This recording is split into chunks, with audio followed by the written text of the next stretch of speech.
이제 찬양하심으로 예배를 시작하려고 합니다. 제가 이번 주에는 찬양을 선택하면서 그런 큐티 내용이 계속 이제 예수님의 그 일생을 담은 내용들이었잖아요. 또 십자가 사건도 있고 부활까지 해서 이제 큐티가 이번 주에 그런 내용들이었는데 제가 큐티를 하면서 이게 그렇게 예수님께서 우리 곁을 떠나셨고 다시 오셨는데 얼마나 우리가 이렇게 예수님이나 하나님께 고백하고 표현하고 있는가라는 생각이 들었어요. 그래서 오늘은 주로 그런 하나님과 예수님을 찬양하고 사랑을 고백하고 그런 시간들을 같이 이제 가지셨으면 좋겠는데 첫 번째로 부르실 때는 조금 신나게 시작을 했으면 좋겠어요. 자리에서 일어서실 수 있으신 분들은 같이 일어서서 박수 치시면서 찬양하시겠습니다.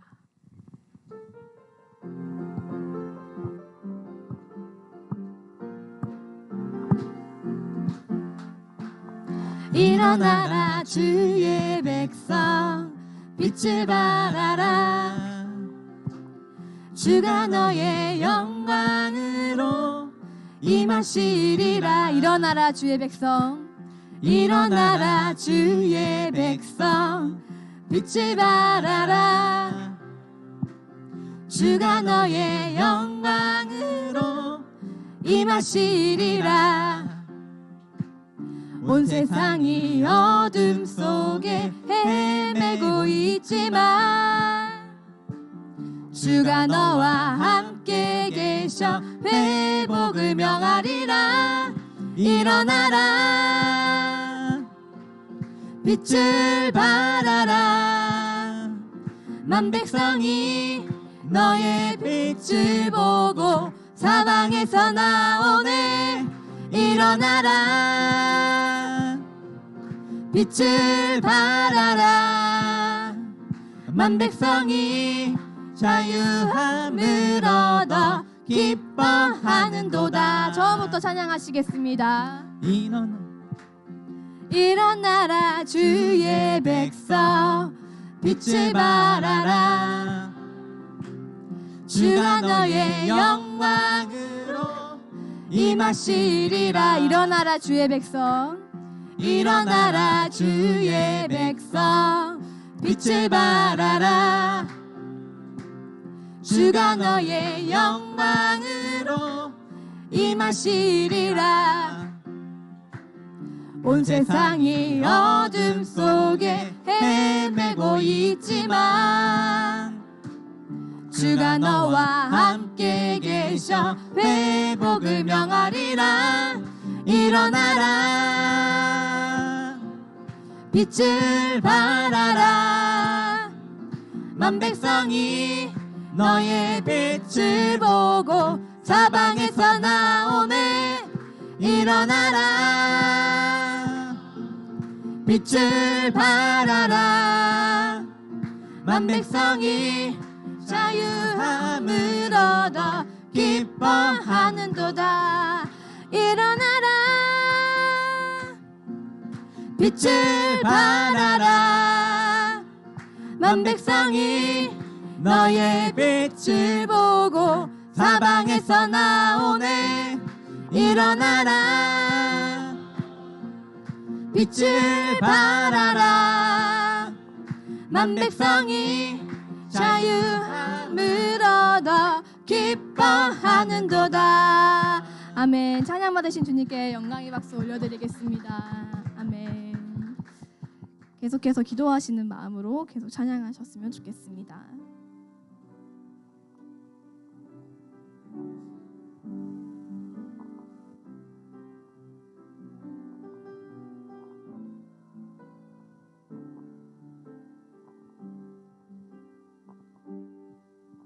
세상의 유혹 시험이 내게 몰려올 때에 나의 힘으론 그것들 모두 이길 수 없네. 거대한 폭풍 가운데 위축된 나의 영혼 어찌할 바를 몰라 헤매이고 있을 때 주를 찬양 주를 찬양 손을 들고 찬양 전쟁은 나에게 속한 것 아니니 주를 찬양 손을 들고 찬양 전쟁은 하나님께 속한 것이니 주를 찬양 손을 들고 찬양 주를 찬양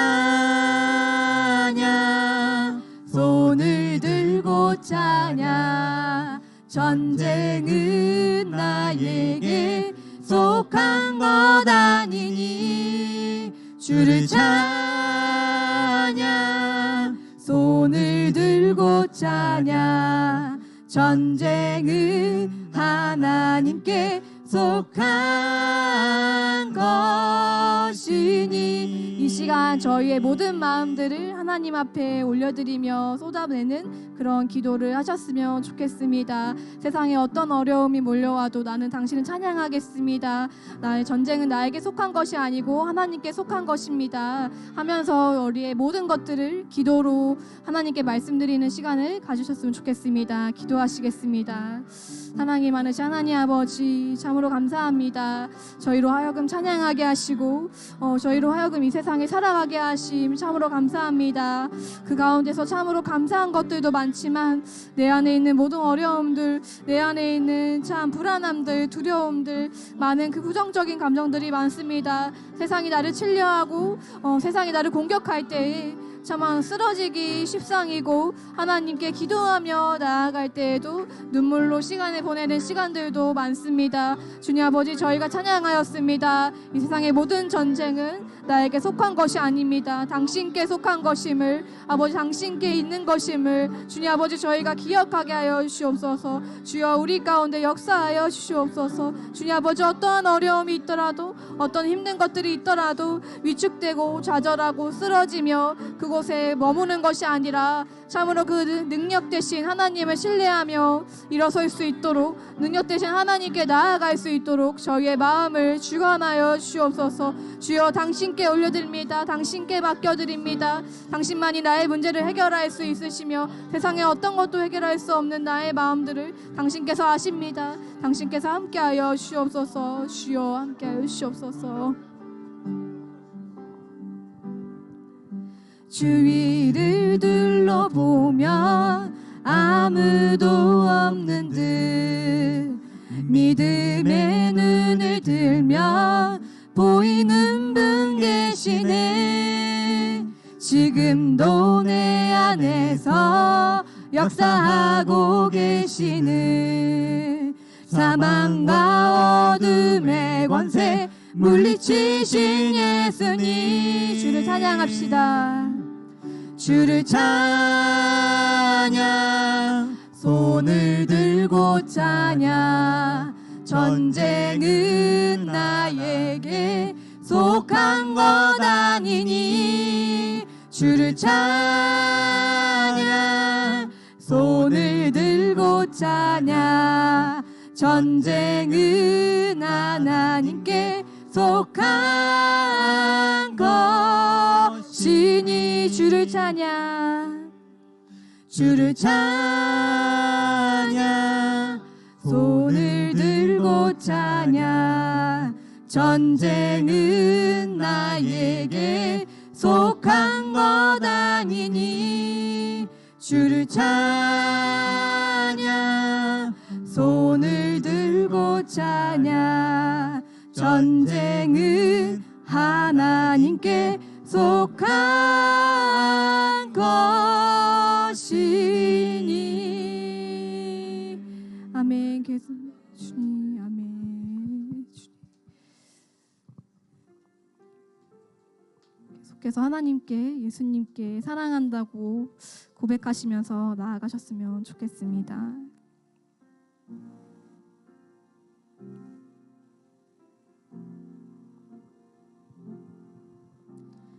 예수 사랑합니다.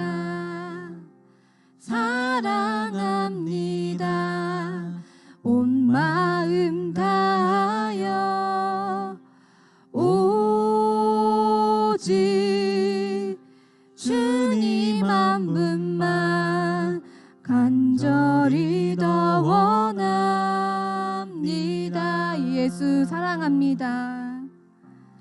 예수 사랑합니다. 사랑합니다. 온 마음 다하여 오직 주님 한 분만 간절히 더 원합니다. 넘쳐나네 넘쳐나네 주를 향한 내 속에 갈망이 주님께로 날 이끌어 주소서. 주님을 더 원합니다. 넘쳐나네 넘쳐나네 넘쳐나네 주를 향한 내 속에 갈망이 주님께로 날 이끌어 주소서. 주님을 더 원합니다. 주님을 더 원합니다. 주님을 더 원합니다.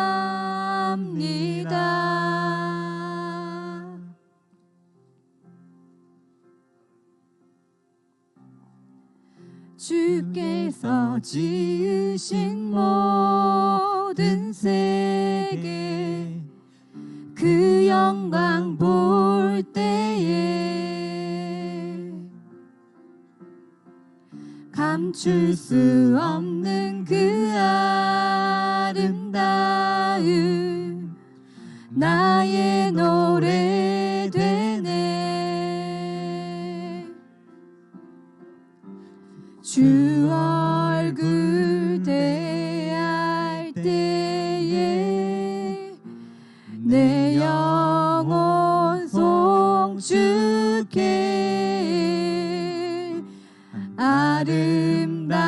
아름다운 그 이름 내 영혼 선포해. 여호와 주님 주의 이름이 온 땅 가운데 어찌 아름다운지요. 여호와 주님 주의 이름이 온 땅 가운데 어찌 아름다운지요. 여호와 주님 여호와 주님 주의 이름이 온 땅 가운데 어찌 아름다운지요. 여호와 주님 주의 이름이 온 땅 가운데 어찌 아름다운지요. 여호와 주님 주의 이름이 온 땅 가운데 어찌 아름다운지요. 여호와 주님 주의 이름이 온 땅 가운데 어찌 아름다운지요. 여호와 주님 주의 이름이 온 땅 가운데 어찌 아름다운지요. 여호와 주님 주의 이름이 온 땅 가운데 어찌 아름다운지요. 아멘. 기도하시겠습니다. 사랑이 많으신 하나님 아버지, 저희로 하여금 이곳에서 당신을 찬양할 수 있게 해주심 참으로 감사합니다. 또한 당신께 사랑한다고 고백할 수 있게 하심 참으로 감사합니다. 하나님께서는, 예수님께서는 저희를 위해서 십자가를 지시고 또 저희를 위해서 부활하셨습니다. 저희가 그 사실들을 잊고 지낼 때가 너무나도 많습니다. 이번 한 주간도 하나님 앞에서 참 겸손히 무릎 꿇고 나아가기보다는 참 나의 뜻과 욕심과 나의 생각들이 당신의 생각을 앞섰던 적이 너무나도 많습니다. 하나님, 저희로 하여금 이곳에서 찬양하게 하심은 하나님께서 저희의 찬양을 받고 싶으심을 나타내는 것이라고 생각합니다. 저희가 찬양하였습니다. 예수님 사랑합니다. 예수님 사랑합니다. 고백하였습니다. 저희의 그 고백들이 참 오늘이 하루로 끝나는 것이 아니라 참 저희가 살아가는 그 모든 시간 가운데 그 고백으로 넘쳐나는 저희의 삶이 되도록 당신께서 저희들 가운데 함께하여 주시옵소서. 예배를 시작합니다.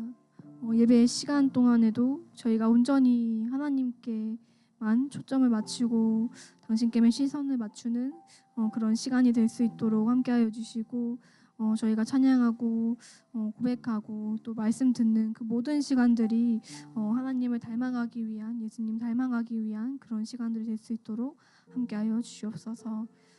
감사드리며 예수님 이름으로 기도드립니다. 아멘.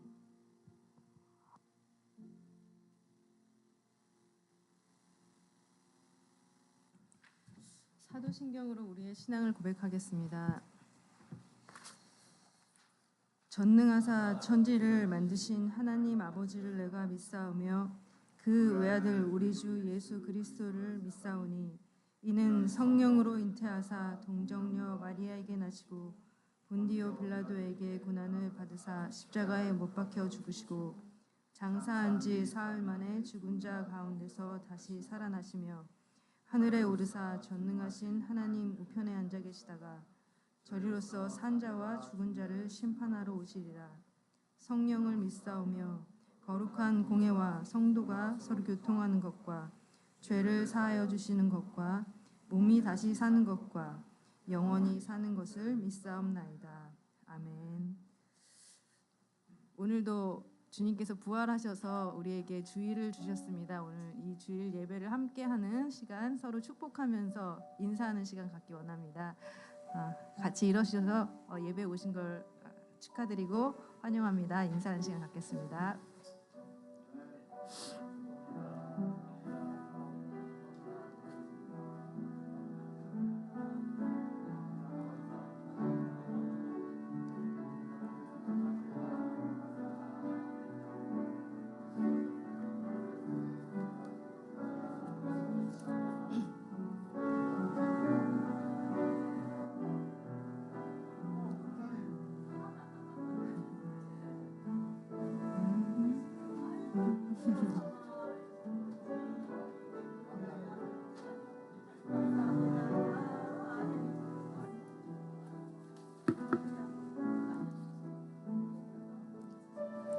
이렇게 반갑게 인사하시는 모습을 보고 있으니까 참 흐뭇한데요. 하나님께서도 지금 이렇게 기뻐하는 우리 모습을 굉장히 흐뭇하게 보고 계실 줄 믿습니다.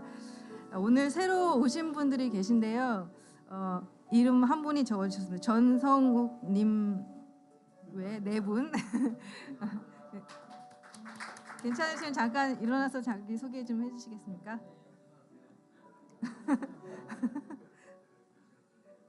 네.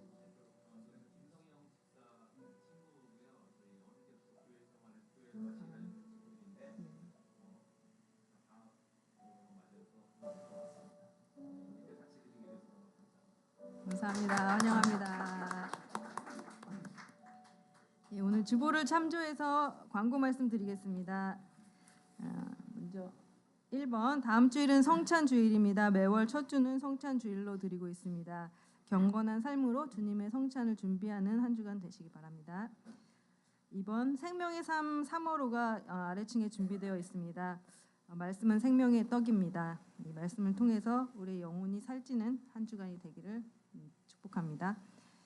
3번 3월부터 각 예배마다 큐티 간증을 나누는 시간을 갖고자 이렇게 기도로 담당자들을 적어 놓았습니다.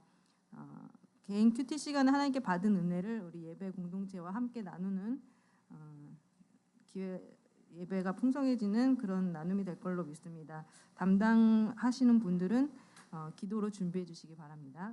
다음 주에는 아키라 전도사님과 정연아 전도사가 큐티를 준비합니다. 4번입니다. 이번 주 월요일 2월 25일 교토 지역의 한인 선교사님 기도 모임이 있습니다. 기도 모임을 위해서 함께 기도해 주시고 선교 활동을 기쁨과 성령 충만으로 임할 수 있도록 저희도 함께 기도했으면 좋겠습니다. 5번 2019년도 성경 통독이 계속 진행되고 있습니다. 올해는 모든 성도님들이 성경 2독을 목표로 하고 있습니다. 성경 1독표가 주보 테이블 쪽에 준비되어 있으니까요. 성경 통독에 도움이 되시기를 바라고요. 3월 31일 주일에 첫 번째 분기 시상을 할 예정입니다. 말씀을 통해서 큰 은혜가 있을 줄 믿습니다.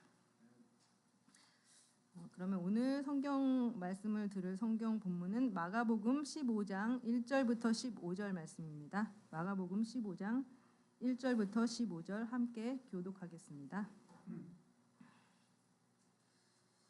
새벽이 되자 곧 대제사장들은 장로들과 율법학자들과 온 공회원들과 함께 회의를 소집했습니다. 그리고 그들은 예수를 묶어 끌고 가서 빌라도에게 넘겨주었습니다. 빌라도가 물었습니다. 내가 유다 사람의 왕이냐? 예수께서 대답하셨습니다.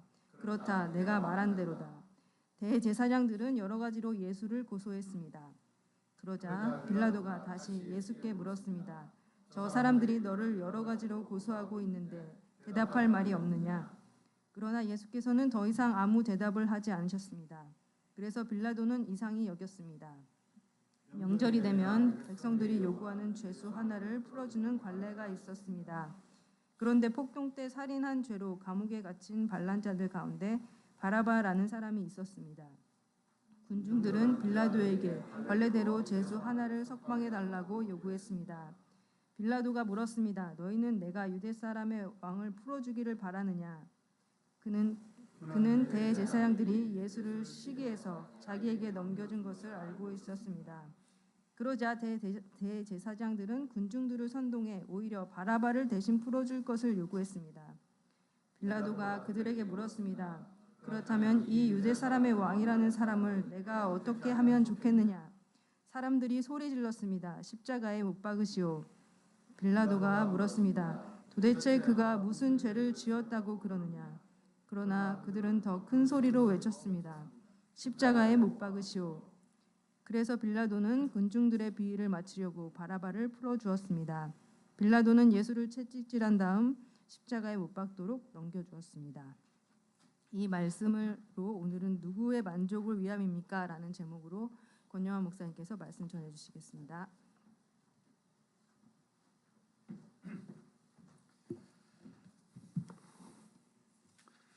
네, 감사합니다.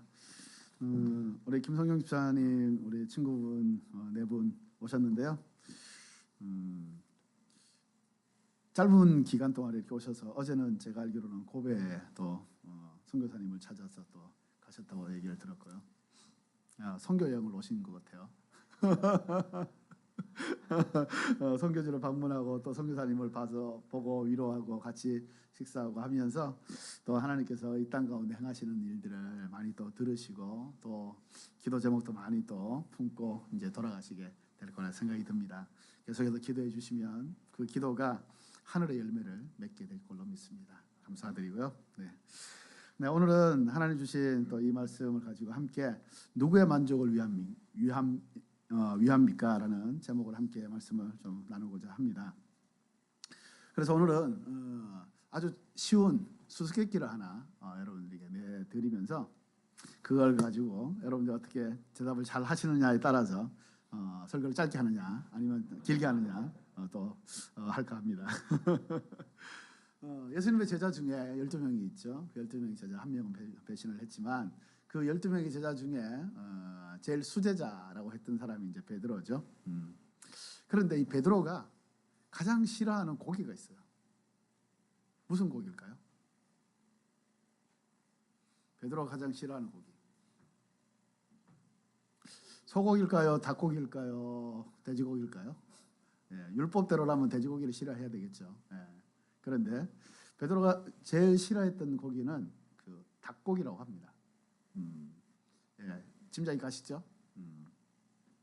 실제적으로요, 초대교회의 역사 기록을 이렇게 보면 베드로는 이 닭이 우는 소리만 딱 들으면 완전히 경기가 일어날 정도로 굉장히 긴장을 했다고 합니다. 그리고 때때로는 이 아침도 아닌데 닭이 우는 소리가 들리는 것 같은 환청도 들렸다고 하는 그런 기록이 남아 있어요. 여러분 잘 아시죠? 베드로는 예수님이 말씀하셨잖아요. 이 말씀을 하셨어요. 우리 오늘 본문에 전에 14장, 오늘 15장 우리 보는데 14장에 있는 71절, 72절 성경 중에 70절 넘는 구절이 장이 여기가 지금 유일한데요. 우리 71절, 72절 말씀을 함께 한번 좀 읽어볼까요? 같이 읽겠습니다. 시작. 그러나 베드로는 저주하고 맹세하여 말했습니다. 나는 당신들이 말하는 그 사람이 누군지 알지 못하오. 바로 그때 닭이 두 번째 울었습니다. 그러자 베드로는 닭이 두 번 울기 전에 내가 나를 세 번 모른다고 할 것이다 하신 예수의 말씀이 생각나 엎드려져 울었습니다. 이처럼 베드로는 실패했습니다. 실수했습니다. 그렇지만 베드로는 다시 일어날 수가 있었습니다. 왜냐하면 부활하신 주님께서 그를 직접 찾아가서 그를 회복시켜 주신 거죠. 요한복음의 마지막 장에 보면 내가 나를 사랑하느냐 세 번 물으시면서 세 번 부인했던 것들을 다시 다 그 상처를 다 만져 주셨다는 겁니다. 그것뿐만 아니라 오순절 때 성령의 역사, 성령의 임재로 말미암아서 베드로에게 하나님의 말씀을 허락하셔서 그 말씀으로 통해서 하나님의 뜻을 선포하고 그럼으로써 교회가 세워지게 되었다는 것을 우리는 잘 알고 있습니다. 그래서 베드로는 하나님의 은혜로 말미암아서 진짜 인생을 살게 되게 된다는 것이죠. 그래서 이제는 자기의 만족을 위해서, 그전에는 예수님을 쫓아다녔을 때는 예수님이 그 여러 가지 기적을 행함으로 말미암아서 정말 눈에 보이는 육신적인 메시아가 아닐까라는 그런 생각을 가지고 쫓아다녔지만, 그래서 결국은 그것이 자기의 만족을 위한 것이죠. 예수님이 왕 노릇할 때 자기는 그 옆에서 장관 자리 하나, 수저자니까 국무총리나 총리를 할 수 있지 않을까, 이런 생각을 가지고 예수님을 쫓아다녔다는 것입니다. 자기 만족을 위해서 살았던 인생이었죠. 그런데 성령의 역사로 말미암아서, 예수님의 만지심으로 말미암아서 그는 진짜 자기가 세워진, 만들어진 정말 하나님의 인생을 살 수 있게 그렇게 결단하고 그렇게 실질적으로 살게 되었다는 것입니다. 반면에 이 베드로처럼 또 한 사람, 예수님을 부인한 사람이 있었죠. 유다, 가룟 유다. 이 가룟 유다는 후회는 했지만 회개하지는 않았다는 겁니다. 그래서 자신의 의지대로 그는 자살을 하고 말았다는 것이죠. 그래서 단순하게 어떤 뉘우치고 후회한다, 이런 것으로 우리의 삶이 끝나버린다고 한다면 오히려 그 전보다 못한 나쁜 결과를 낳을 수도 있다는 것을, 신앙마저도 잃어버릴 수 있다는 것을 우리는 알 수가 있습니다. 그래서 회개라고 하는 것은 정말 하나님 앞에서 자기의 죄와 자기의 무능과 자기의 완악함을 고백하고 다시 새로워지는 것이죠. 전능하신 하나님, 그리고 자기를 용서하신 하나님, 두 번째 새로운 기회를 주시는 그 하나님 앞에 자신을 돌이키는 것, 그것이 진정한 회개라고 할 수가 있는 것입니다. 그래서 예수님이 천국 복음을 증거하실 때, 복음을 전하실 때 제일 먼저 하신 말씀이 회개하라, 천국이 가까웠다. 회개하라는 말씀을 가장 먼저 공생애 가운데 하셨다는 것을 우리는 기억할 수가 있습니다. 회개는 무거운 어떤 짐 같은 것이 아니라 회개를 통해서 하나님의 사람으로 새롭게 됨으로 말미암아서 하나님이 허락하신 천국을 누릴 수 있는 자격이 주어진다는 것을 우리가 생각했을 때, 회개는 우리가 날마다 하나님 앞에 나올 때마다, 하나님을 생각할 때마다 우리는 회개하지 않으면 안 된다라는 것을 알 수가 있습니다. 그래서 이 회개는 무거운 짐이 아니라 오히려 하나님의 은혜를 받을 수 있는, 하나님의 축복을 받을 수 있는 귀한 통로가 될 수 있다는 것을 우리는 기억할 때, 교회 와서 예배드릴 때, 찬양할 때 항상 제일 먼저 회개의 기도를 하잖아요. 그것이 그냥 의무가 아니라, 그것이 무거운 짐이 아니라 하나님께서 나를 받아주시는, 하나님께 나아갈 수 있는 너무나 놀라운 기회라는 것을 우리가 생각할 때, 정말 죄 자체를 기뻐해서는 안 되지만 회개하는 것 자체는 기뻐하면서, 우리가 눈에는 눈물이 흐르지만 내 속 사람은, 내 영은 기쁘게 하나님께 나아가는 것, 그것이 바로 진정한 회개의 시간이 될 수가 있다는 것입니다. 비록 베드로와 같이 문제점이 많고 정말 부족한 것이 너무나 많은 우리들이지만, 주님께서는 베드로처럼 우리들을 또한 축복하고 회복시키고 살리시기를 원하신다는 것이죠. 그래서 우리는 하나님 앞에 이 하나님의 마음을 안다고 한다면, 우리는 하나님을 대할 때마다 언제든지 어떤 순간이든지 하나님 앞에 회개함으로 말미암아서 주의 성령으로 충만해지고, 그 충만해진 힘으로 말미암아 하나님의 거룩한 일들을 감당할 수가 있게 된다는 것입니다. 오순절 때 임했던 그 성령께서는 지금도 임하시고 계십니다. 우리가 지난주 함께 국악팀을 초청해서 함께 예배를 드리는데 성령이 임하셨어요. 한 분에게 임하셨지만 그것은 우리가 예배하는 이 공간에 임하셨다는 거죠. 우리 예배드리는 이 공동체 안에 임하셨다는 겁니다. 그 얘기를 이제 좀 들어보면서 사실은 그 성령이 임하시기까지의 어떤 징조, 또 하나님이 미리 보여주신 것이 너무 많더라고요. 그래서 지난 주일날 예배드리고 수요일날 그 간증을 구체적으로 이렇게 나누게 되었는데요. 정말 하나님의 성령의 역사는 우리 사람들의 생각을 초월하는, 그때 많은 사람들이 초대돼서 와서 함께 예배하고 함께 그 공연을 봤는데, 그분들이 기도하면서 왔고 또 우리도 기도하면서 준비했고, 그랬을 때 새로운 사람들이 여기에 가득 차서 함께 예배를 드렸거든요. 성령이 임하셔서 한 사람 가운데 쑥 들어오셔서 하나님의 새로운 사람으로 만들어 주신 귀한 은혜가 있었습니다. 성령은 지금도 임하시고 계세요. 성령은 살아계시고 영원히 이 땅을 다스리는 분이시기 때문에 오순절 때만 임한 것이 아니라 지금도 우리가 하나님을 예배하고 주의 이름으로 모여서 함께 기도하고 하나님께 말씀을 들을 때 하나님은 성령으로 우리에게 임하시는 것입니다. 그래서 우리는 항상 성령의 임재를 기대하고 소망하면서, 또 성령의 충만해지기를 또 기대하고 소망하면서 하나님께 예배하고, 또 그 예배의 능력으로 말미암아서 우리가 삶을 하나님의 기쁨으로 살아갈 수가 있게 되는 것이죠. 오늘도 주의 성령은 우리 가운데 한 사람 한 사람을 만지시고 계십니다. 한 사람 한 사람 가운데 주의 성령의 바람이, 우리 올해 교회 표가 성령의 바람 불게 하소서. 성령의 바람, 부흥의 바람, 이 땅을 새롭게 하시는 하나님의 부흥의 바람이, 새롭게 하시는 성령의 바람이 이 땅 가운데 불어서, 이 땅이 800만 귀신이라고 하지 않습니까? 800만 귀신이라고 하는 것은, 800만이라고 하는 것은 만물상이라는 뜻입니다. 모든 것이라는 뜻이에요. 그게 숫자적으로 700만, 800만의 800만이 아니라, 이렇게 얘기했더니 인도에서는 그러더라고요. 우리는 1억이 넘는다, 귀신이. 게임이 안 되니까 얘기하지 마라 그러는데, 일본어에서의 800만이라고 하는 것은 모든 만물을 다 얘기하는 거예요. 그러니까 모든 것에 신이 있다고 하는 이 땅 가운데, 모든 것이 다 우상인데, 우상 가운데 성령의 바람이 확 불어서 이 땅을 뒤집어야 돼요. 이게 사람의 힘으로, 어떤 선교사 한두 사람의 힘으로 될 수 있는 게 아니더라고요. 이것은 성령께서 행해야 돼요. 그래서 우리가 이 땅 가운데서 물론 선교적인 활동도 하고 목회적인 활동도 하고 교회 전도도 하고 뭐 섬기기도 하고 여러 가지를 하지만, 결국은 이것을 누가 해야 되냐면 성령이 하셔야 돼요. 하나님이 하셔야 된단 말이에요. 그러니까 우리는 하나님이 그것을 하실 수 있도록, 하나님의 때가 될 수 있도록, 하나님의 방법이 이루어질 수 있도록 우리는 그것을 가지고 기대하고 소망하면서 하나님을 예배하고 하나님께 그것을 맡겨드리는 것, 그것이야말로 우리가 이 땅 가운데서 해야 될 선교의 가장 중심이 되지 않겠느냐 생각을 하는 거죠. 하나님께서 하십니다. 하나님께서 이 땅을 긍휼히 여기시고, 이 땅 가운데 살고 있는 일본인 포함해서 이 땅에 살고 있는 모든 백성들을 하나님께서는 긍휼히 여기시고 불쌍히 여기시고 사랑하시기 때문에, 이 땅을 반드시 하나님의 나라로 회복시키고 하나님의 사람으로 회복시켜 주실 거예요. 우리는 그것을 신뢰하고 믿기 때문에 하나님께 계속해서 예배하면서 하나님께 맡겨드리면서 나아가는 것이죠.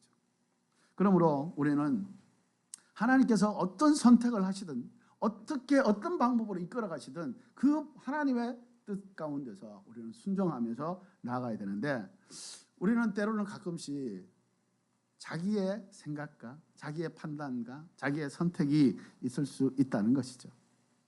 오늘 말씀을 보면 이 빌라도에 대한 말씀을 함께 나누길 소망하는데, 이 빌라도는 베드로와는 전혀 다른 위치에 있었던 것이죠.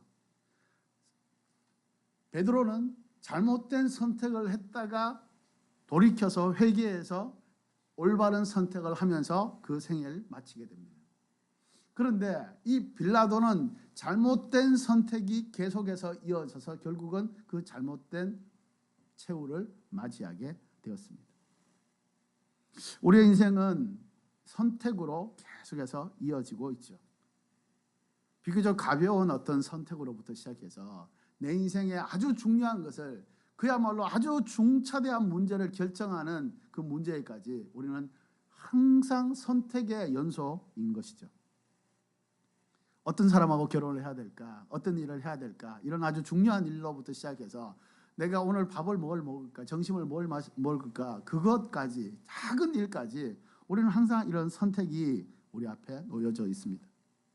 그럴 때 우리는 정말 제대로 된 선택을 계속해서 하고 있는가, 이 부분들을 우리가 깊이 한번 생각해 봐야 된다는 것입니다.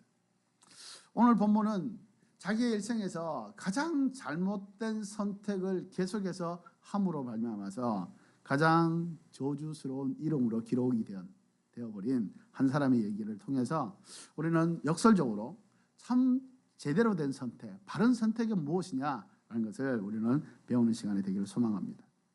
우선 1절, 2절 말씀을 다시 한번 읽어보면, 새벽이 되자 곧 대제사장들은 장로들과 율법학자들과 온 공회원들과 함께 회의를 소집했습니다. 그리고 그들은 예수를 묶고 끌고 가서 베드로에게 넘겨주었습니다. 빌라도에게 넘겨주었습니다. 빌라도가 물었습니다. 내가 유대 사람의 왕이냐? 예수께서 대답하셨습니다. 그렇다. 내가 말한 그대로다. 여러분 잘 아시겠지만 원래 이 산헤드린 공회는 새벽에 소집할 수가 없게 돼 있어요. 소집을 하게 되면 미리 그것을 통보를 해서 그것을 다 이 참가 저거를 다 받아야, 그게 정족수가 차야 할 수 있게 되어 있고, 새벽 시간 자체에 할 수 없게 되어 있는 게 이 산헤드린 공회의 법칙입니다. 그럼에도 불구하고 불법적인 회의를 지금 하게 된 것이죠. 이 빌라도 이 회의를 해서 어쨌든 만장일치를 해서 빌라도에게 넘겨주었습니다. 우리가 사도신경을 우리 예배 때마다 이제 계속해서 고백해야 하는데요. 여러분 잘 아시다시피, 그런데 요즘 이제 미국에서부터 이 바람이 불어가지고 사도신경을 고백하는 교회는 오히려 더 안 좋은 교회다, 이런 이제 유튜브 영상을 이렇게 여러분 좀 보시면 그런 게 쫙 많이 떠 있어요. 그런데 그거는 정말 어리석은 일입니다.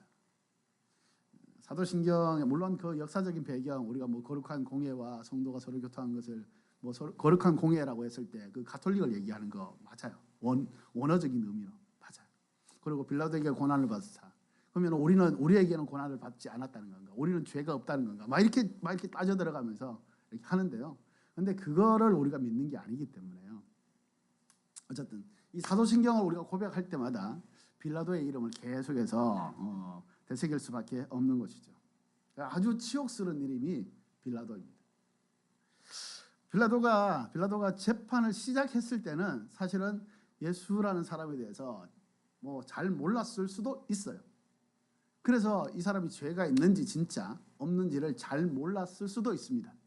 그런데 재판을 계속해서 해보다 보니까 이 예수에게는 죄가 없다는 사실을 법적으로 그는 명확하게 알게 되었습니다. 오늘 본문의 14절 말씀을 보면 빌라도가 물었습니다. 도대체 그가 무슨 죄를 지었다고 그러느냐? 도대체 너희들 이 사람의 죄를 아무리 찾아봐도 이 사람을 이 죄를 물을 만한 그런 것이 없다. 그러나 그들은 더 큰 소리로 외쳤습니다. 십자가에 못 박으시오. 자, 이 얘기를 듣고 이 소리를 듣고 빌라도는 이제 선택을 해야 되는 것이죠. 이제 자기가 결정권자니까. 예수님이 죄가 없다는 사실을 알았지만 빌라도는 잘못된 선택을 해버립니다. 그러면 왜 빌라도는 잘못된 선택을 해야만 했을까? 여러분 다른 성경에도 보시면 빌라도의 아내가 와서 이 사람은 죄가 없기 때문에 절대 이 사람을 십자가에 넘겨주면 안 된다라고 누누이 강조했는데도 불구하고 빌라도는 잘못된 선택을 해버렸다는 것이죠. 그럼 빌라도가 이때 선택을 할 때, 결정을 할 때 그 기준은 무엇이었는가라는 것이죠. 왜 빌라도는 예수님을 십자가에 넘겨줄 수밖에 없었는가? 죄가 없었음에도 불구하고, 그것을 알았음에도 불구하고, 알았다면 그것을 자기가 막을 수 있었음에도 불구하고 왜 그렇게 했을까라는 것이죠. 빌라도는 세 가지 잘못된 자기네 삶의 기준이 있었어요. 그 잘못된 세 가지 기준 때문에 결국은